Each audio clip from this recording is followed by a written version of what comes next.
Hello and welcome to Open Dialogus, and we're very pleased and happy that we've got a guest here today who's going to discuss the second lockdown that was imposed upon us last night. So I would like to say first of all welcome and thank you for coming along to Andrew Bridgen MP.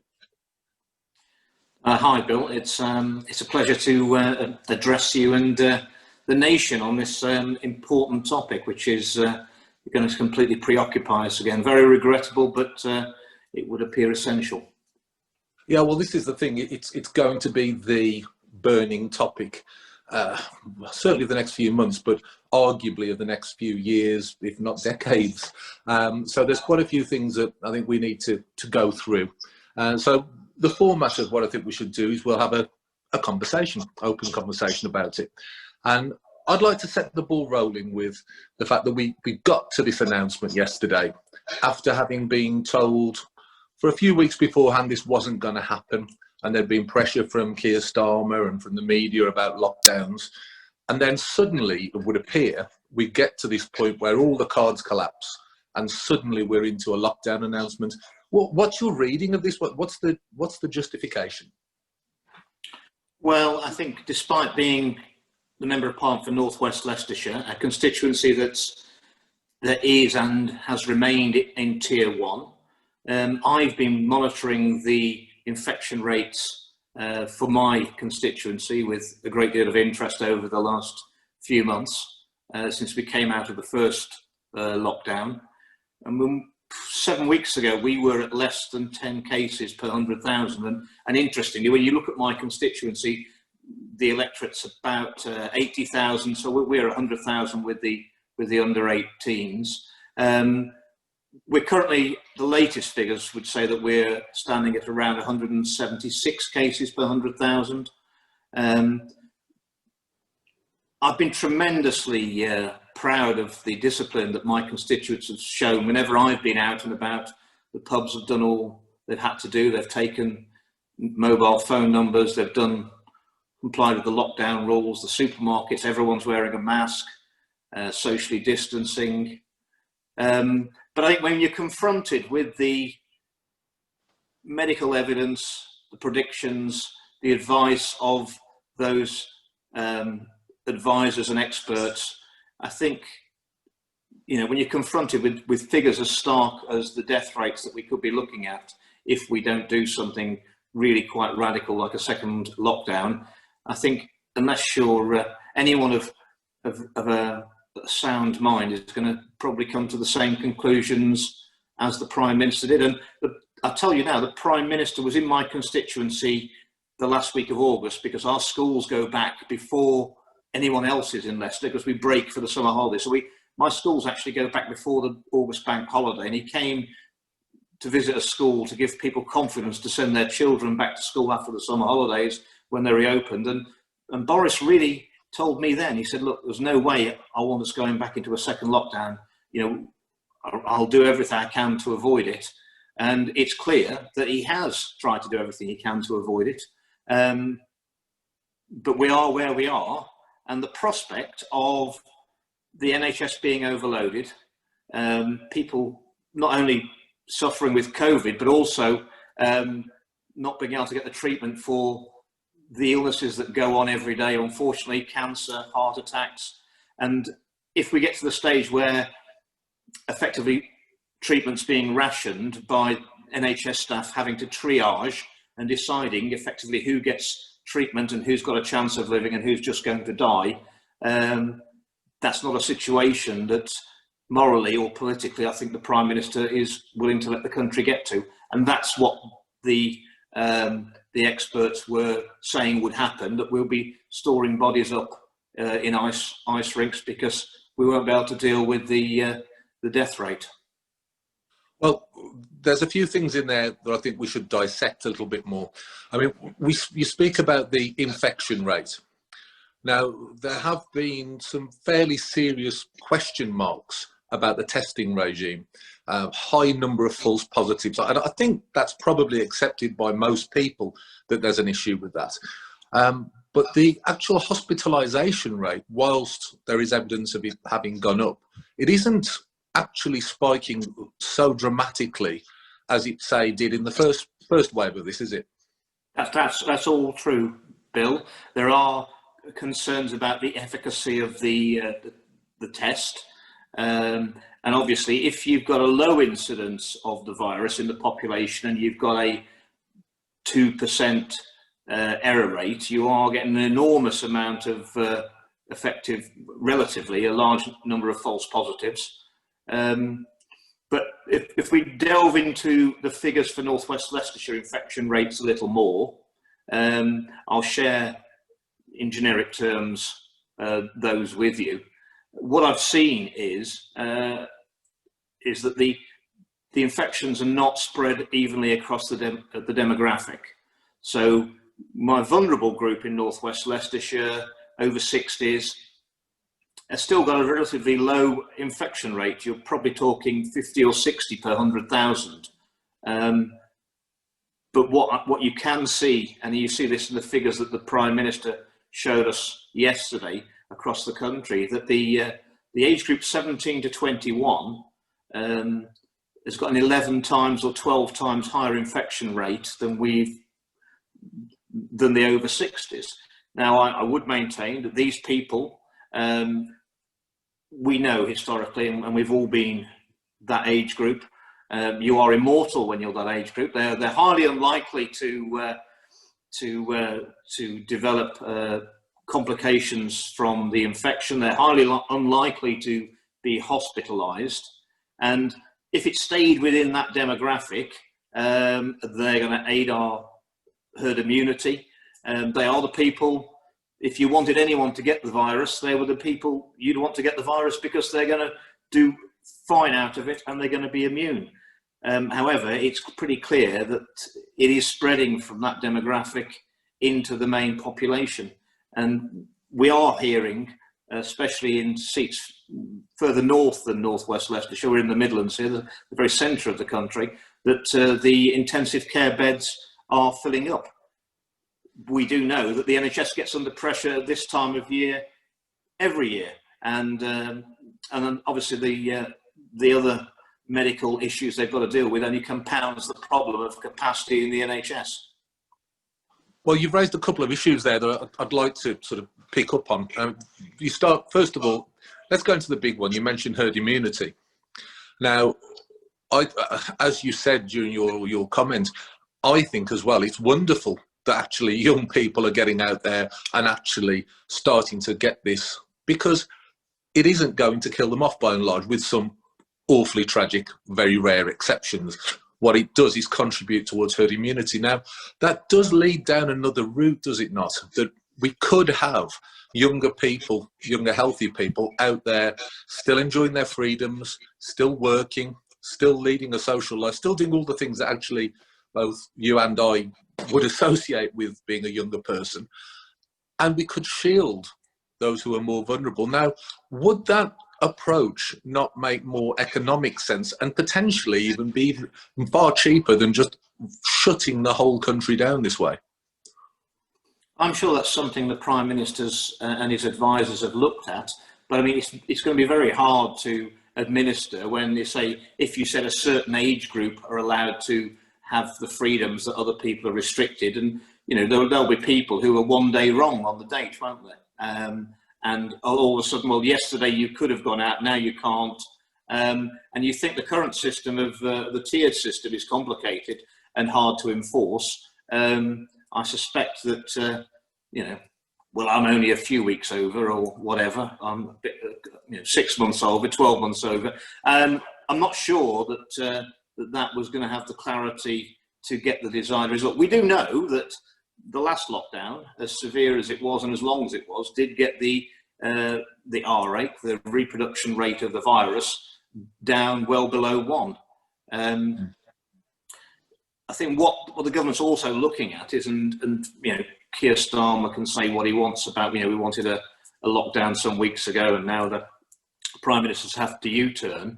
But I mean, what we've all got to remember is that until we've got a viable vaccine, we could go through this cycle endless times.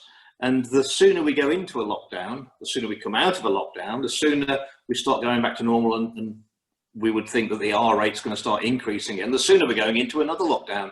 And those, you know, this repeated cycle is damaging people's businesses, their mental health, their physical health. And obviously we're going to be hoping and praying that this is the last lockdown we have to have before we've got a viable vaccine. Well, you've just thrown in there the prospect of repeated cycles of lockdowns. Now, as I understand it, and by all means, if I'm wrong, you know, put me right, but I understand it from hearing Mr. Hancock that the government's tactic is to try to keep this R rate down, to try and subdue the virus until such a point as a safe vaccine that can be put out. Now, when asked in Parliament about when this might be, Boris Johnson couldn't give an answer. And I don't blame him, because vaccines take years upon years as a general rule to be tested and put out there. Isn't it a danger that actually what we might be doing now is having this series of lockdowns, this nightmare scenario that you just described, for maybe 12, 18 months, however long it takes to get a safe vaccine through, because we aren't like some other countries that just throw those vaccines out there without testing. We're going to make sure it's safe. And we have this current lockdown that takes us until the start of December. Can you imagine if they release everyone out after a month at the start of December? You'll be right back where you were, because there'll be an absolute frenzy of people enjoying December. So then you have to lock down again, and on it goes. By the end of that, will there be any economy left? I mean, what are we emerging from our bunkers to? Indeed, and that is a consideration. All the decisions the government's got to make, the most difficult decision is the fact that there's no silver bullet solution where no one gets harmed, is there? We're harming, in lockdown, we're harming people's civil liberties, their mental health, taking away the living of some people. Undoubtedly, it's going to cost jobs. Balancing that against the risk of a meltdown in the NHS, lots of people getting the virus and dying. I mean, they're talking potentially figures of 2, 4, 6,000 people a day passing away, and the thought of having to store bodies in big refrigerated warehouses. The funeral trade can handle normally about 12,000 deaths a week. It can probably cope with 25,000 deaths a week. Can't cope with any more than that. If we had more deaths than that in a week, bodies will be piling up. And all those considerations the Prime Minister's had to take. And I think there's a lot of political capital gone behind the route we're on. We've already had one lockdown at huge cost to the economy. There may be a bit that the advisors are on a certain track, and obviously, you know, I'm not sure that Mr. Vallance and Mr. Whitty, how much weight they place on the economy. But Boris has given us what I'd asked for when the rumours came out at the weekend.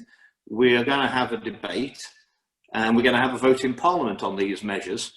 And part of that is not that I'm going to vote against the government, but I want to hear the science. And it's important that we take the people with us, because the reason we're in this situation is because the tiered system has not really worked. And the reason the tiered system hasn't really worked is people haven't bought into it. Maybe they don't understand it. Maybe it's too complicated.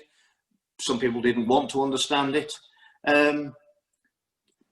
We don't live in a police state. It might be beginning to feel like a police state, but we don't live in a police state. We don't have the police force to enforce the measures on every pub and every restaurant and every household that the government are decreeing. We don't live in a police state. These measures will only work if people willingly comply.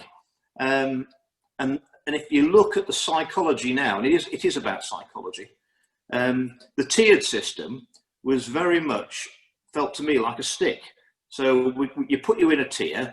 If you don't do the social distancing and your R rate goes up, you go into another tier with more severe restrictions. And if you still don't do what we want you to do, then you go into another tier of higher restrictions. And it's almost like a punishment. Now, what actually in moving to a national lockdown for potentially 4 weeks, it's actually shifted that psychology completely to we're all in it together. We're all in the lockdown, and the areas that do get the R rate down by doing the social distancing, not breaking the rules, complying with the guidelines, they'll be out of the lockdown fastest. And that's more of a carrot than a stick. And I can't help but think that's a better psychology to use to deliver the aims of the government. It is quite subtle, but I think it won't be lost on the public. Quite possibly so. But I do want to take back to these figures that you speak about, which sound horrific, you know, all these thousands of deaths. But we are hearing these figures and these recommendations from a particularly small group of people. I know they're the ones entrusted by the government to be the advisors, so of course their advice deserves respect. But you touched upon it a little yourself. Not sure how much notice they're taking of the economic factors. I would suggest zero notice of the economic factors. But it's not just that. There is more than one school of thought, isn't there? There's the Great Barrington Declaration, for example. And there are many other scientists out there who don't believe that lockdowns are the way. And they also question some of this forecasting that we're seeing. And, you know, let's mention the name of Professor Ferguson. You know, you talk about forecasting. If he was right, a man who couldn't even stick with his own guidelines, could he? Well, exactly. And a man who, if he was right, we'd probably all be dead by now from something or other, because every single virus that comes out, he's predicting Armageddon. Now, I wouldn't bring him round to Christmas for a bit of entertaining light banter. No, he doesn't seem a fun bloke, does he? That's nice. But you know, the problem is with this, that the government is obviously following the advice, and the science has been the buzzword all the way through this, but it's disputed advice and it's worst case scenario at all times, and it puts people who, you know, natural conservatives in a position where you are clamping down on liberty and freedom, which is against the whole credos of being a conservative. And actually the economy, it's not just a hammer blow. I mean, I like a bit of boxing. To me, I think the first lockdown was a body blow, which has made the economy suffer. And now we've had the knockout blow coming. You know, we're talking about a recession here, which may last for certainly a parliamentary term. You know, surely there must be a question over this whole process. How many people are going to be affected by the recession? Has that been factored into the risk assessment of all this? People are confused, really, as to understanding why we would do something that is quite clearly going to cause damage to stop something that might cause damage, if you follow my flow. I understand, but I mean, I would try and disabuse of anyone of the misguided opinion that the government is deliberately damaging a Conservative government led by Boris Johnson, who is a very free spirit and quite libertarian. He's a very liberal Conservative socially. A Prime Minister who hates the thought of him being the man who shuts the pubs, the restaurants, the nightclubs, all the things that people enjoy doing. I mean, that is an anathema to the Prime Minister, which is probably why people consider we were late going into the first lockdown. You've also got the added pressure on the government that, you know, we've seen France and Germany already move into a second lockdown earlier in the week. You've got the Welsh government doing the same, and effectively Scotland as well. So that there is going to be a bit of security for the politicians in all this, and we're all going to be measured. You know, ultimately, you know, it isn't, as I said to the Prime Minister, it will not be the sage advisors who are held to account for how we've handled this pandemic at the end, because they're not standing for re-election. It'll be the politicians who are in office today and looking at their voting records. And I completely appreciate the damage this is doing to our economy. My constituency in North West Leicestershire was the most deprived seat in Leicestershire when I took it from Labour in 2010. It's enjoyed the highest economic growth outside London and the South East for the last few years until COVID. A huge amount of the jobs here are reliant on logistics, and logistics is the first thing that's ever hit when you go into a recession, because once goods don't move, you don't need the number of lorries and depots and all those sort of things. We're also heavily into the construction industry, materials and building, and that will be very heavily hit as well by a recession. So I fully understand all of that. And what you've also got to appreciate is this is a global pandemic and it's affecting all the countries around the world. When the more free, open market, free market economy with individual freedoms, you're going to be more affected. Your society is going to be far more affected than totalitarian regimes. We're in danger of having an adjustment of world power in that countries and economies and societies like China and to an extent Russia, who are not necessarily our friends and have our best interests, will relatively come out of this rather better than countries like the UK, because of the way we run our society and the way we do business and the travel and the freedoms that we have. I mean, if you're a society that's generally in lockdown a lot of the time, going into a lockdown to stop the virus is less of an impact on your society. It's a huge impact. It's a huge impact on a free society like the UK. And we've got to get back to normality and those freedoms as soon as possible. Well, this is the thing. I mean, speaking as a libertarian myself, you know, you speak of those totalitarian states and how they can deal with these things better. It feels like that we are not obviously not to the same degree as those guys, but it feels like we are going down a big state authoritarian route to deal with this virus threat. And, you know, it's often discussed that freedom is far more easily lost than it is reclaimed, and rolling back these measures.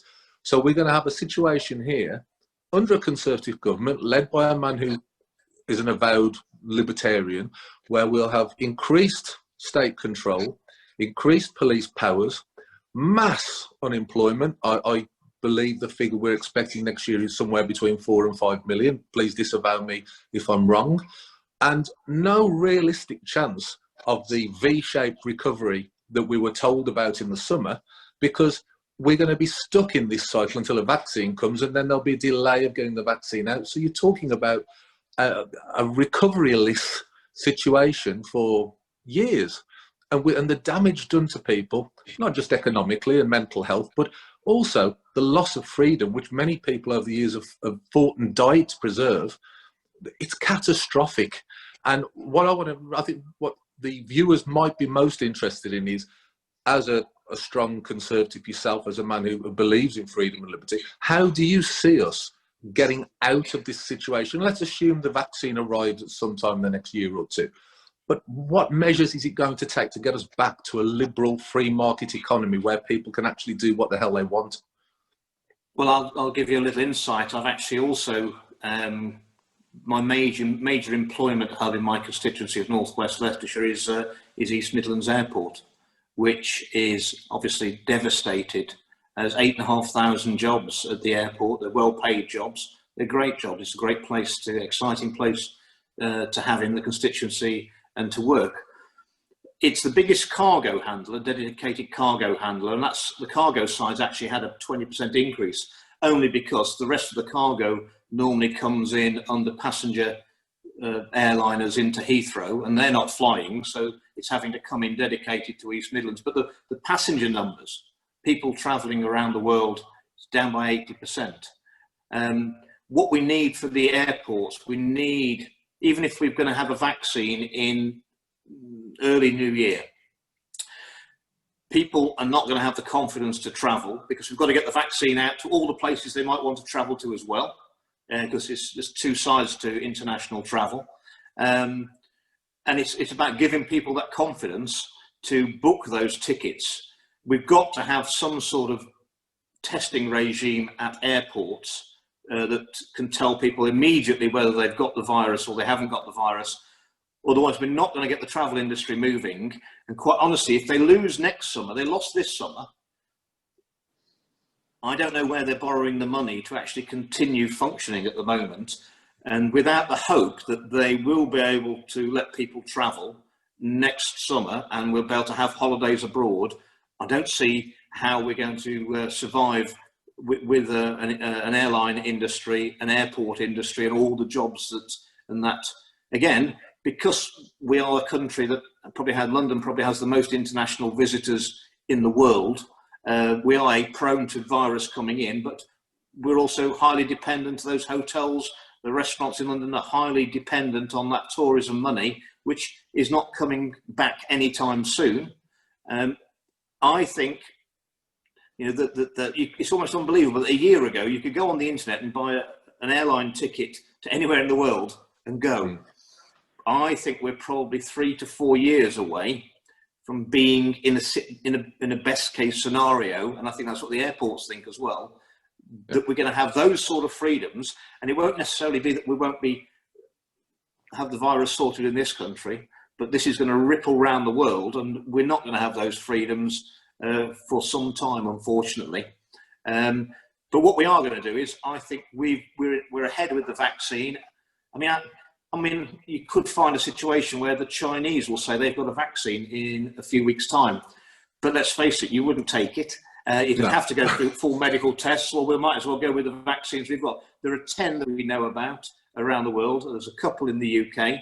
I think we'll be on the forefront of that. They probably won't be perfect, but they will be safe, and they will start to give us the confidence to move forward. And the sooner in the new year we can get them out, I think the better. Okay, thank you. And now I'm aware that we're up against it on time, so I'm going to bring it to a close with this final question, which I think is pretty crucial. How are we going to afford all this? The Chancellor is throwing money around like confetti. We're talking about a deep recession for many years, with some of the most profitable parts of the economy possibly biting the dust, like air travel, as we've just spoken about. Mass unemployment, draining the exchequers. We're already deep in a hole, 2.2 trillion, I think the national debt is, with the deficit running out of control as if we'd never had austerity. And no sign at all of anything green shoots like for the foreseeable. How on earth can we afford to do this? Well, I'll make a few points. Firstly, if we hadn't had austerity, I don't think we could have afforded this, because we'd have been in a far worse situation with the debt and the deficit, which have now ballooned. But I think we have to look at it on international scale, in that international confidence in your currency affects the interest rates that you're paying. But we're not alone in this. This is a pandemic and a crisis that's affecting the whole world. And most developed economies are in a very similar state to the UK, that they're now borrowing, printing lots of money, creating lots of money to support furlough schemes, business support schemes, pay public sector workers. Tax receipts have effectively dried up at the moment. But because all the major players in the world are in the same situation, as far as the only effect it will have, particularly on the UK, will be if we were the only ones in that situation. Well, we're not. So the analogy I would let your viewers consider is it's like we're playing a game of international Monopoly. And if I'm the banker and I just give every player another £1,000, everyone's got more money. I've just created a load of money, but it hasn't really changed the game, has it? Because just everyone's doing it. Now, what is important is that we are not worse than anybody else in our handling of the pandemic and the economic costs. And as long as we are at the top of the field, bear in mind, I've already said that certain regimes will come out of this economically stronger because they already live in societies which are basically under a lockdown most of the time. So, well, that's the problem, isn't it? The Western world, the sort of free world, if you will, is the area that is going to suffer because we're the ones who are doing this, whereas the people who we would consider not necessarily our friends are only going to grow stronger. And I wouldn't want to point blame. I'm not in the blame game. I remember when I was young and insane myself at university and say immortal. And you know, you arrive at university and you want to have a good time. But I would ask that all parts of our society and our young people do now go along with these onerous and very inconvenient, freedom-reducing rules for 4 weeks. Let's get the R number down, because they do have a vested interest in that. They're probably highly, highly unlikely to have any severe effect of the virus on them. They're highly unlikely to be hospitalised. but they are the demographic who are going to be paying taxes the longest to pay the money back, and they're going to be suffering higher taxes than we needed to have, and they're going to have reduced public services as an effect of this pandemic. So I hope they'll bear that in mind, because we're also doing this for their future as well. So the only way we can get out of this is if we all stick together. And there is one great saving grace, and Bill, you know this as well as I do about the British people, is that the British people always seem to be at their best when things are at their worst, and things are pretty bad just now from where I see it. We can agree on that one. We certainly can. I want to thank you so much for the time you've given. I know we were on a limited schedule and you've been very generous with your time. So thank you so much for being on Open Dialogue just with us today and for being so frank. Thank you. Thank you.